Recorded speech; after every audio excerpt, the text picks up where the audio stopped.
What are you reading into this? I know you saw a clip of Khalil Benson against, I think, R. Mason Thomas. Yep. The initial comment was maybe like, I think Khalil Benson lost this rep, and you shared a meme or a GIF like, are you sure about that? So, yeah, what are your thoughts over there on that side of the ball? I'll let the tweet speak for itself on how I felt about the analysis. Aside from that one rep, but just kind of in general. No, I know. So I do think the fact that they're rotating the starters this early is interesting, and the fact that, I guess Nate said there's only 2 11-on-11 periods, but that he would get the whole day to kind of be with the ones.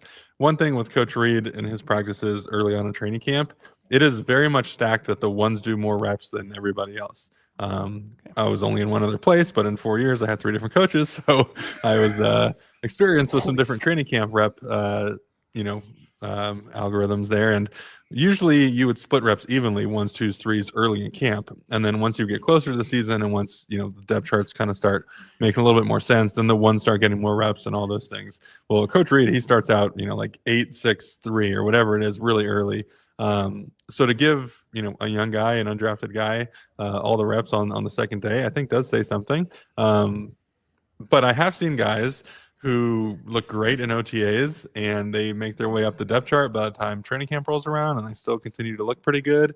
And by the time the first preseason game rolls around, and right after that, they're back to third on the depth chart because things just change so much in the offensive line room, in the defensive line room, once the pads go on, and then once you get that first game. And you can really see, is this guy competitive? Does he have, the toughness mentally and physically? And is he going to be someone that we can rely on? So I don't take really any offensive line depth chart stuff that serious until after the first preseason game, because, Andrew Wiley, great example of that. He was third string his entire, first 2 weeks or so of training camp. And he went out there and he got, the third string reps with the team during the preseason game, and he did awesome. And not only played well, but finished competitive, was having fun out there. And all of a sudden, that next week, he was with the 2s and he started getting, dabbling in some 1 reps and mixing in there. And all of a sudden went from the 13th lineman to, man, this might be our 6th or 7th lineman. We need to start getting him reps all across the board. So, that's an example of, again, me not really caring a ton until after that first preseason game, because what precedes that now is, only a week or maybe, 8 to 9, 10 days of padded practice before the first game. And then you really do get to see, can a guy apply everything he's learned so far into a game? And you're not going in there with a full game plan. You're not, doing all those things. So it's just can you take base installs? Can you show me that you worked on this stuff for the past 14 days? And can you go, execute against opponents? And then also, are you going to be competitively tough? Are you going to try to finish? Are you going to, do all the things we want to see in offensive linemen, especially for, second and third stringers who are trying to make the team? So, very interesting that they're rotating early, but also, it is what it is until pads come on. It's just not that important in the grand scheme of things. Here's a question for you guys, since we're just on the subject. National perception of the O-line was almost to some people Mayday in the offseason before the draft. Pick 9, got to take a tackle. Instead, the Chiefs, they not only didn't take a tackle at all in the draft, which I thought maybe they would if the right guy fell potentially, but probably not pick 9. They didn't do that. Seems like they got the guy that wanted undrafted. That's true. Khalil. I was so excited when they signed him, but that's kind of what I'm getting at. They didn't grab anybody in the draft. They did get Benson right after the draft, but then they also, on top of that, I don't know if they're just high enough on what they have or there's something else behind the scenes we just don't know, but they traded away Wanye to the Falcons, and I was happy for him. I saw a clip today of him walking out onto the field and wish him well. But with that being said, Mitch, Nate, what's your concern level of the state of the O-line right now, running it back with the same primary 4 from left tackle to right guard, and then I think it's Jalen Moore so right now as you're perceived to be starting right tackle. He's getting paid $18.8 or so million this year to potentially do that. And so I guess this is a loaded question, but maybe Mitch could weigh in on this. Based on the film you watched and even what you've seen of Jalen Moore, very limited sample size at right tackle, how do you feel about that on that side of the ball for Mahomes? I feel pretty good about it. I mean, if that's your worst offensive lineman, like you're doing pretty good.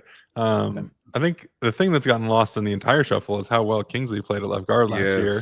Yes. Wasn't perfect and wasn't, elite by any means, but from where he, was that first year into, everyone freaking out in training camp about him last year. And then all of a sudden, we start playing real football and, looks like a good player. And he's solid. Obviously, Creed and Trey are who they are. Josh, when he's on the field playing is fantastic. I think Nate said something like, he's a wall. Like, he is fantastic. Yes. So my thing with Jalen is he played, I think, more left tackle in San Francisco, was signed to presumably be the left tackle. Didn't expect Josh to get there at 31 for us. And I think just like in terms of body movement, more comfortable on the left side. And so last year, he also took a ton of left side reps because all those OTAs, Josh was still recovering from the injury in college and, wasn't full. And I think once training camp started, I don't know if they were really battling, but Jalen was more of like the backup left tackle and then kind of transition into swing tackle. So I don't think he got a ton of reps on the right side when he's not someone who is as comfortable doing it because he had primarily played left tackle the past few years and then did it all off season while the guy who ended up playing was recovering. So I'm more optimistic that he's going to look better this year at right tackle because that's what he's been primarily doing the entire year. And it's something I would say Kansas City maybe hasn't been the best at in the past 10 years is identifying which guys work better on which specific side. We tend to have, we as offensive linemen tend to have, a favorite side. It might be the side that you played most of your career. It might be the side that's just more comfortable. There are very few guys that are just like as good on both sides as possible. And so if you're going to be a backup, you're probably going to have to, do that. And if you're going to be a starter, ideally you want the guy in the more comfortable position. So this was my thing when Josh got hurt. And I think we were going into the Houston game and they were saying that Wanya was going to be left tackle and Jalen was going to be right tackle. Right. Yep.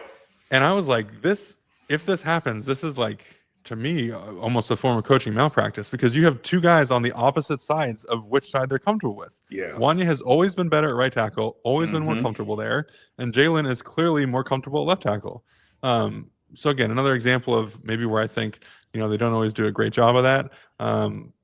But the long answer is I'm more comfortable with Jalen this year.